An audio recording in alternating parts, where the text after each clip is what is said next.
Hi friends, ಸಾಯಂಕಾಲ tea ಟೈಮ್ಗೆ ಸ್ನ್ಯಾಕ್ಸ್ಗೆ ಏನಾದರೂ ಮಾಡಬೇಕು ಅನ್ನಿಸ್ತು.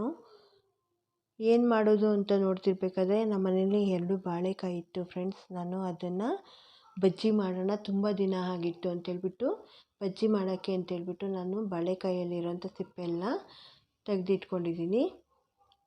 ಈ ವಿಡಿಯೋನ ಸ್ಕಿಪ್ ಮಾಡ್ದಿರ ನೋಡಿ ಫ್ರೆಂಡ್ಸ್, ನಾನು ಯಾವ ರೀತಿ ಮಾಡ್ತೀನಿ ಅಂತ ತೋರಿಸ್ತೀನಿ ನೋಡಿ. ಈಗ ತೆಗೆದಿಟ್ಕೊಂಡಿರೋಂಥ ಸಿಪ್ಪೆನೆಲ್ಲ ಒಂದು ಸೈಡ್ಗೆ ಇಟ್ಕೊಳ್ಳೋಣ. ನಾವು ಸ್ನ್ಯಾಕ್ಸ್ಗಾದರೆ ತುಂಬ ಚೆನ್ನಾಗಿರುತ್ತೆ. ನಾವು ಎಲ್ಲಾದರೂ ಹೋಟ್ಲುಗಳಲ್ಲಿ ಅದೆಲ್ಲ ತಂದು ತಿಂತೀವಲ್ಲ, ಅದ್ರ ಬದಲು ನಾವು ಮನೆಯಲ್ಲೇ ಮಾಡಿಕೊಂಡ್ರೆ ತುಂಬ ರುಚಿಯಾಗಿರುತ್ತೆ ನೋಡಿ. ಈ ಥರ ಸಣ್ಣದಾಗಿ ಪೇಪರ್ ಥರ ನಾವು ಬಾಳೆಕಾಯಿನ ಕಟ್ ಮಾಡ್ಕೋಬೇಕಾಗುತ್ತೆ.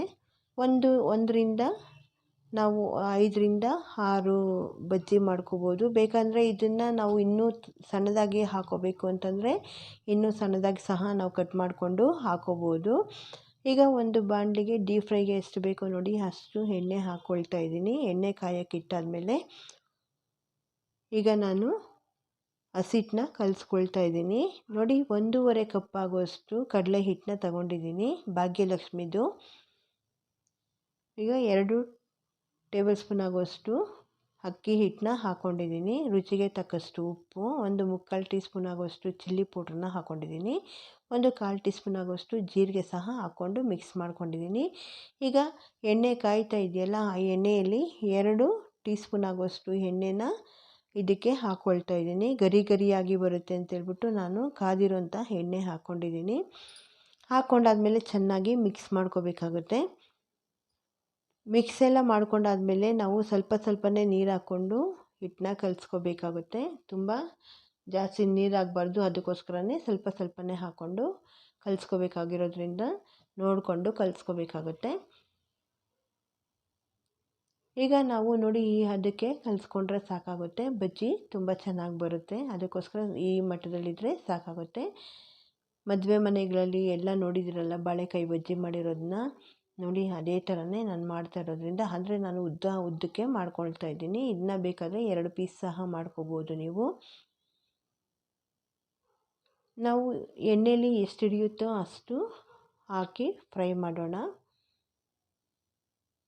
ಮಕ್ಕಳಂತೂ ತುಂಬ ಇಷ್ಟಪಟ್ಟು ಈ ಬಾಳೆಕಾಯಿ ಬಜ್ಜಿನ ತಿಂತಾರೆ. ತುಂಬ ಖಾರನೂ ಇರೋದಿಲ್ಲ. ನಾನು ಸೋಡಾ ಸಹ ಹಾಕಲಿಲ್ಲ ಫ್ರೆಂಡ್ಸ್, ಅದಕ್ಕೋಸ್ಕರ ಎಣ್ಣೆ ಸಹ ಎಳೀತಾ ಇಲ್ಲ.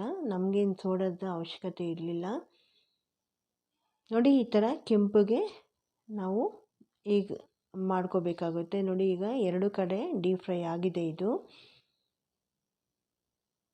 ಈಗ ಇದನ್ನ ಒಂದು ಸ್ಟ್ರೈನರ್ಗೆ ಹಾಕ್ಕೊಳ್ಳೋಣ ಫ್ರೆಂಡ್ಸ್. ಈಗ ಇದು ಸ್ಟ್ರೈನರ್ಗೆ ಹಾಕ್ಕೊಂಡಾದ್ಮೇಲೆ ನಾವು ಮಿಕ್ಕಿರೋ ಅಂಥ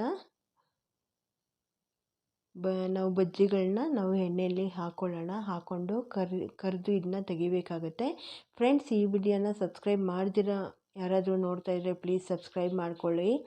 ಬೆಲ್ಲೈಕನ್ನ ಒತ್ತಿ ಹಾಲ್ ಅಂತ ಆಪ್ಷನ್ ಬರುತ್ತಲ್ಲ, ಅದನ್ನ ಕ್ಲಿಕ್ ಮಾಡಿ ಫ್ರೆಂಡ್ಸ್. ನಾನು ಯಾವುದೇ ಒಂದು ವಿಡಿಯೋ ಹಾಕಿದ್ರೂ ಫಸ್ಟ್ ನೋಟಿಫಿಕೇಷನ್ ನಿಮಗೆ ಬರುತ್ತೆ ನೋಡಿ. ಈಗ ರೆಡಿ ಆಗಿದೆ ಫ್ರೆಂಡ್ಸ್. ಈಗ ಮಿಕ್ಕಿರೋ ಅಂಥ ನಾನು ಬಜ್ಜಿ ಸಹ ಹಾಕಿ ತೆಗಿತಾ ಇದ್ದೀನಿ.